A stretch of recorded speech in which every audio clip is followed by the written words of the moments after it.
बिस्मिल्लाहिर्रहमानिर्रहीम। अस्सलाम वालेकुम। हमारा नेक्स्ट टॉपिक है फ्री और डमी इंडेक्सेस के बारे में। तो हम अपने टॉपिक की डेफिनेशंस की तरफ चलते हैं। दो मेन डेफिनेशंस हैं इस टॉपिक में, देन हम इसकी कुछ एग्जांपल्स भी करेंगे। तो अपने टॉपिक की तरफ चलते हैं। सबसे पहले हमारे पास फ्री और डमी इंडेक्सेस में टेंसर नोटेशन है। टेंसर नोटेशन में वो क्या कह रही हैं कि tensor notation provides a convenient and unified system describing physical quantities.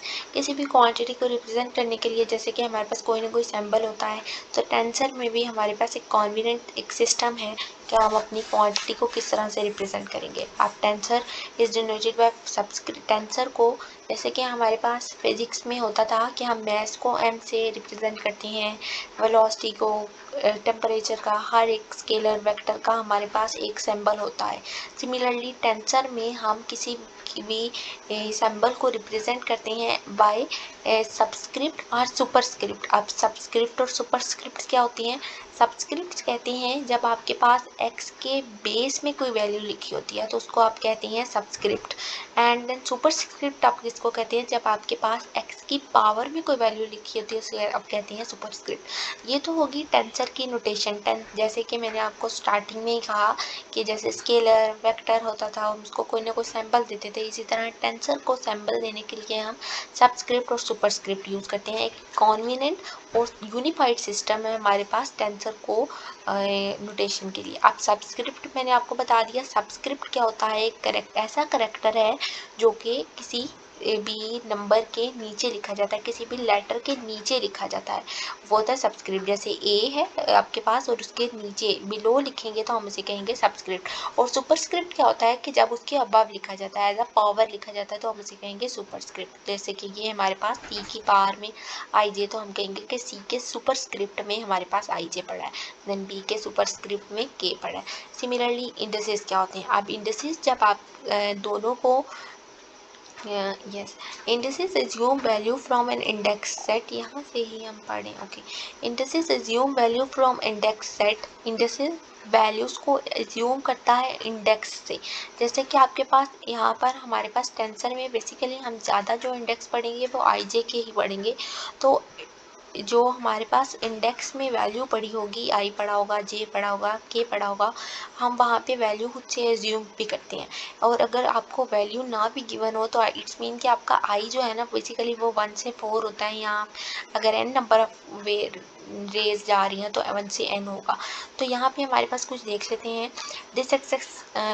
They successively assume each value from the given index set. For example if I takes the value from 1 to 4, अगर हमारे पास एक फंक्शन ए है और आई उसके नीचे पड़ा है, subscript में पड़ा है, तो हम उसको, और आई रन कर रहा है 1 से 4 पे, आई वैल्यू ले रहा है 1 से 4 पे, तो हम उसको किस तरह से रिप्रेजेंट करेंगे? 1 से 4 है तो A1 A2 A3 A4। तो हम कहेंगे कि यहाँ पे जो हमारे पास इंडेक्स आई है वो रन हो रहा है 1 से 4। इसी तरह से अगर आपके पास ए जे हो और जे की वैल्यू 1 से 3 हो तो हम कहेंगे कि जो हमारे पास इंडेक्स जे है वो रन हो रहा है 1 से 1 to 3। तो हम लिखेंगे index J runs from 1 to 3। Similarly B के सबस्क्रिप्ट में के है तो के रन हो रहा है 0 से 3, B0 B1 B2 B3 लिखेंगे हम इसको। इसके बाद आपके पास जो नेक्स्ट है वो है फ्री और डमी। अब फ्री और डमी में हमारे पास इंडेक्सेस को करेक्टराइज किया गया। अभी हमने सबस्क्रिप्ट पढ़े, सुपरस्क्रिप्ट पढ़े, तो ये जो सबस्क्रिप्ट और सुपरस्क्रिप्ट है यही बेसिकली मेरे पास जो है वो क्या है? इंडेक्सेस हैं।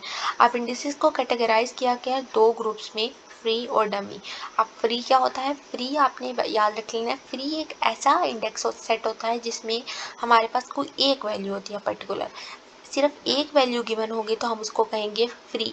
मतलब कि आपके पास देखें ए आई है, एक वैल्यू गिवन है, एक ही दफ़ा आई आया है, रिपीट ना हो रही हो वैल्यूज़, तो हम उसे कहेंगे free.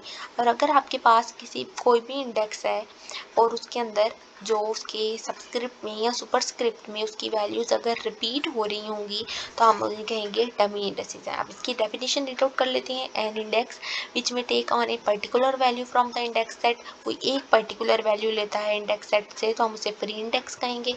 For example A I run हो रहा है 1 से 3 पे, हम इसको रीड आउट इस तरह से करते हैं। आई और जे दो डिफरेंट इंडेक्स आए हैं, सेम नहीं आए हैं, तो हम रिपीट नहीं हो रहे हैं, तो हम इसे फ्री कहेंगे। देन डमी आपके पास इंपॉर्टेंट एमसीक्यूज हैं। Dummy index mean summation, summation को कहते हैं सम हो रही हो चीज़ें।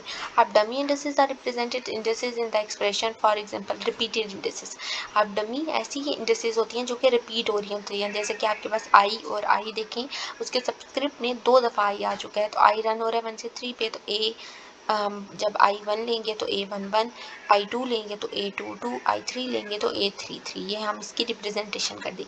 सिमिलरली आई ए के सबस्क्रिप्ट में आई और बी के भी सबस्क्रिप्ट में आई पड़ा हुआ है और जे पड़ा है, तो आई तो रिपीट हो रहा है 2 टाइम्स, तो हम ये भी हम कहेंगे कि हमारे पास डमी इंडेसेस है, हम इसको लिख सकते हैं। अब इसको लिखने का कुछ तरीका होता है, वो क्या है कि आप आई को कांस्टेंट रख लेते हैं और जे की वैल्यू को रन कर आते हैं, या हम जे को कांस्टेंट रख लेते हैं, आई को रन कर आते हैं। तो यहाँ पे बेसिकली आई को कांस्टेंट रखा, जो चीज़ रिपीट हो रही होती है उसको कांस्टेंट रख लें और दूसरे को रन कर लें, तो मैंने आई को कांस्टेंट रख लिया। इट्स मीन आई को कांस्टेंट रख लिया मीन कि मैंने I1 ले लिया और जे एज इट इज़ रखा, A1 लिखा, B1 लिखा और J एज इट इज साथ, देन I को 2 ले लिया, A2 B2 और J as it is, I3 ले लिया, A3 B3 और J, देन अब आप J की वैल्यू पुट कर लें, A1 B1, J1 पुट कर लें, J2 पुट कर लें, J3 पुट कर लें। ये छोटी सी एग्जांपल। अब हम अपनी मेन एग्जांपल की तरफ चलते हैं। कह रहा है write down equation represented, expression को रिप्रेजेंट कर रही है। ये आपके पास एक फंक्शन है, आई 1 से 3 पे रन कर रहा है, जे भी 1 से 3 पे। अब हमने इसके सबसे पहले तो इसके फ्री और डमी इंडेसेस देखें, कौन सा फ्री है और कौन सा डमी है। अब जो रिपीट हो रहा है, तो जे रिपीट हो रहा है, तो जे यहाँ पे डमी इंडेक्स होगा और आई यहाँ पे फ्री इंडेक्स होगा, क्योंकि एक पर्टिकुलर पॉइंट पे एक ही वैल्यू उसने आई की वैल्यू दी। अब आई 1 से 3 पे है और जे 1 से 3 पे है। अब जो चीज़ मैंने आपको कहा था, जो चीज़ रिपीट हो रही थी, जैसे कि मेरे पास यहाँ पे देखें आई रिपीट हो रहा था, तो मैंने आई की वैल्यूज़ को कांस्टेंट रख दिया था और जे को रन कराने, तो यहाँ पे मेरे पास जे जो है वो रिपीट हो रहा है, तो मैं यहाँ पे जे को कांस्टेंट रख, जे की वैल्यूज़ को कांस्टेंट रख दूँगी और आई को रन कराती जाऊँगी। देखिए मैंने जे 1 2 3 था, तो मैंने ए आई और जे को 1 लिया, एक्स और जे को 1 लिया। सिमिलरली फिर जे को 2 लिया, आई एज इट इज़, जे को 3 लिया, आई एज इट इज़। अब मैं आई की वैल्यू, फ्री इंडेक्स की वैल्यू पुट करती जाऊँगी।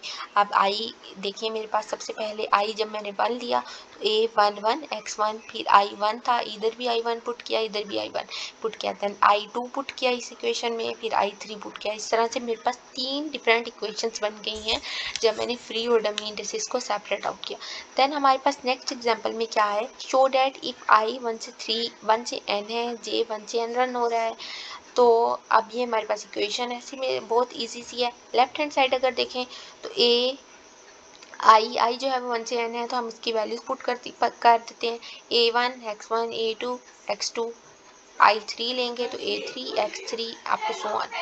सिमिलरली राइट हैंड साइड भी इसी तरह से, जे भी 1 से n है, तो उसी तरह से हम लिखेंगे so any dummy index can be replaced by other index ranging the same number. किसी भी डमी इंडेक्स को किसी दूसरे डमी इंडेक्स से जो है वो रिप्लेस कर सकते हैं उसी नंबर के साथ। देन नेक्स्ट एग्जांपल थोड़ी से आपको थोड़ा अंडरस्टैंड होगा कि हम क्या करेंगे किस तरह से। आप देखें नेक्स्ट एग्जांपल में उन्होंने पूछा है फ्री इंडेसेस कौन सी है इसके अंदर, तो फ्री जो कि एक दफ़ा आई है, तो देखें आई जे, इस वाले यहाँ पे मेरे पास आई और जे एक ही दफ़ा आया है, तो यहाँ पे मेरे पास जो फ्री इंडेसेस होगी वो आई और जे होगी। देन यहाँ पे भी आई जे होगा। देन नेक्स्ट क्वेश्चन में से पूछा डमी कौन सी है, तो एम इसमें डमी है और इसमें पी डमी है, पी रिपीट हो रहा है, यहाँ पे एम रिपीट हो रहा है, तो एम और पी जो है वो डमी होगी। देन राइट हैंड साइड पे कितनी टर्म्स बनेगी जब एम और पी की वेरिएशन करेंगे 1 और 2 तक, 1 2 तक वेरिएशन करेंगे, तो राइट हैंड साइड पे कितनी इक्वेशंस बनेगी। पहले तो उन्होंने ये थोड़ा सा क्वेश्चन 1 और 2 को एक्सप्लेन किया है, यहाँ पे आई और जे फ्री है, यहाँ पे एम और पी डमी है। देन नेक्स्ट को अपने क्वेश्चन नंबर 3 की तरफ चलते हैं। क्वेश्चन नंबर 3 में उन्होंने कहा कि एम और पी की वेरिएशन करें 1 से 2 पे और कितनी टर्म्स राइट हैंड साइड पे बन सकती हैं, वो आपको इस साइड पे पूछ रहे हैं कि आपके पास कितनी टर्म्स बन सकती हैं। अब देखिए एम और पी की वेरिएशन करनी है, आई जे को नहीं आपने देखना। एम जब मैं 1 लूँगी तो देखें ए आई जे एम 1 लिया, ए आई जे 1 x1 प्लस ए आई, जब देखें m1 लूँगी, आपने इसको नहीं अभी देखना, आपने पहले एक चीज़ को सॉल्व कर लेना है, एक फंक्शन को, देन आपने नेक्स्ट समेशन पे की तरफ जाना है। तो देखें ए आई जे 1 x1, अब मैं m2 लूँगी इसी ए के फंक्शन में ही, तो ए आई जे 2x2। सिमिलरली मैं b वाले फंक्शन पे आऊँगी, b वाले फंक्शन में मैंने p की वेरिएशन करनी है 1 2 पे, तो उसी तरह से लिख लूँगी plus bi1 cj1 bi2 cj2। p की वेरिएशन की 1 एक दफ़ा पुट किया, एक दफ़ा 2 पुट किया, तो देखिए मेरे पास यहाँ पे पूछा था उसने कि कितनी टर्म्स बनेगी, तो ये देखें 1 2 3 और 4, a की भी 2 टर्म्स बनी, b की भी 2 टर्म्स बनी, तो मेरे पास टोटल कितनी टर्म्स बन गई, 4 टर्म्स बनती हैं राइट हैंड साइड पे। नेक्स्ट क्वेश्चन है हमारे पास, कितनी इक्वेशन बनेंगी जब हम i और j की वेरिएशन करेंगे 1 से 2 पे। अब हमने इक्वेशंस बतानी है, i की वेरिएशन करेंगे, यहाँ पे पूछ रहा था how many equations are described by given equation. Given expression में अगर हम i और j की वेरिएशन करें तो हम यहाँ से i और j की वेरिएशन देख लेंगे। जब मैंने i1 पुट करना है और j मैंने एज अ कांस्टेंट ले लिया। सिमिलरली जब मैं यहाँ पे मैंने i की वैल्यू ली 1, जब देखें i1 लिया और j मैंने कांस्टेंट रख लिया, मतलब कि j यहाँ पे मैं j की वेरिएशन करूँगी, तो i1 लिया तो t1j। अब j क्या है, 1 और 2 इम्प्लाई करना है, j पे j की वेरिएशन भी 1 2 है, तो t11 और t12 दो इक्वेशंस यहाँ पे बन सकती हैं। इस तरह मेरे पास जब मैं i2 लूँगी और j की वेरिएशन करूँगी, तो i2 लिया और j, अब एक दफ़ा j1 पुट किया तो t21 बन गया, j2 पुट किया तो t22 बन गया। यहाँ पे मेरे पास 2 इक्वेशन बनी, तो इस तरह से भी मेरे पास 4 इक्वेशंस बनती हैं। यहाँ पे इक्वेशंस पूछा था और हमने यहाँ पे इक्वेशंस को एक्सप्लेन किया। इसके बाद मेरे पास नेक्स्ट टेंसर की डेफिनेशन है मेन। इससे पहले भी हमने टेंसर की डेफिनेशन पढ़ी, वीडियो थोड़ी लंबी हो रही है, इट्स ओके, लेकिन हम अपने कंसेप्ट को अच्छे तरह से कवर करते हैं। टेंसर की डेफिनेशन को मैं अगर आपको अपनी वर्डिंग में बताऊं तो टेंसर की डेफिनेशन क्या कहती है, 2 डेफिनेशंस है बेसिकली। फर्स्ट डेफिनेशन को पहले समझते हैं।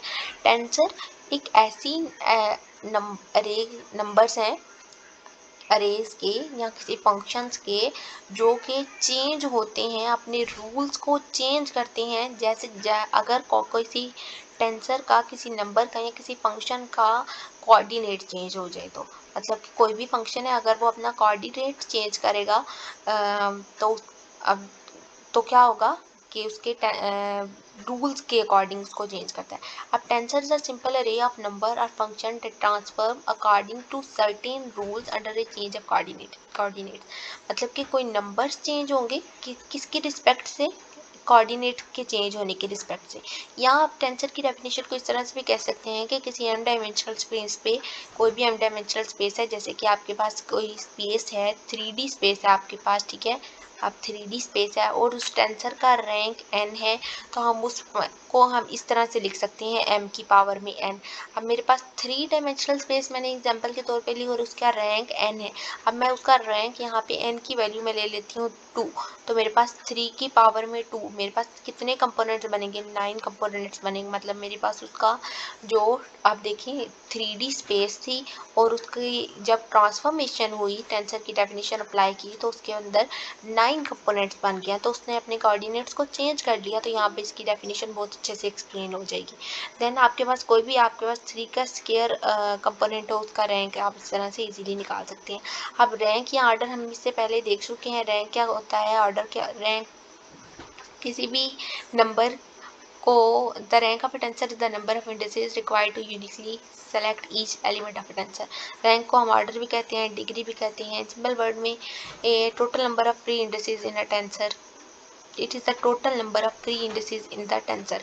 टोटल नंबर होता है। आप देखिए एम किसी भी, आप ये बहुत इंपॉर्टेंट एमसीक्यूज है, किसी भी स्केलर का रैंक हमेशा 0 होता है, किसी भी वेक्टर का रैंक हमेशा, देखिए वेक्टर की इंडिसेस में सबस्क्रिप्ट में एक वैल्यू होता है उसका रैंक 1, वेक्टर की सब सुपरस्क्रिप्ट में एक वैल्यू होता है उसका रैंक 1। ये आपके पास एक टेंसर है, इसका रैंक आपके पास 2, और ये भी आपके पास एक टेंसर है और इसका रैंक 1 बनता है। इस टेंसर को हम आगे एक्सप्लेन करने वाले हैं अपने नेक्स्ट टॉपिक्स में। क्रोनिकल, डेल्टा हम नेक्स्ट पढ़ेंगे, आइंस्टाइन समीशन, तो उसमें बहुत अच्छे से ये वाले टेंसर्स को हम एक्सप्लेन करेंगे। होप सो आपको वीडियो अच्छी लगी होगी, अच्छी लगे तो लाइक करें, चैनल को सब्सक्राइब करें, अपने फ्रेंड्स के साथ शेयर करें। अल्लाह हाफिज़, थैंक यू।